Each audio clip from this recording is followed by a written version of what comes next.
मेरी रानी बिटिया को आलू की भुजिया पसंद है ना? बस बेटी थोड़ा सब्र कर। मैं भी बाजार से लेके आती हूँ आलू। मजे मजे की भुजिया बना के दूंगी अपनी बेटी को। और मेरा सोने बेटे को भी तो भूख लगी है ना? रात से कुछ नहीं खाया ना। क्या लेना है भाई, जल्दी बोल। आलू कैसे लगाए? 100 रुपए। 100 रुपए?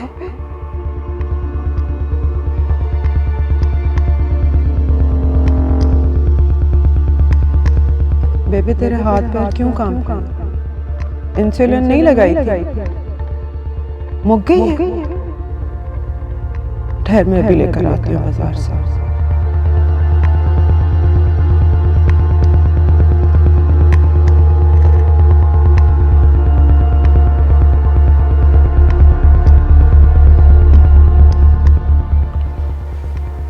भाई दवा दे दो।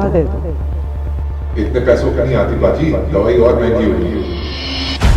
फिर से महंगी होगी?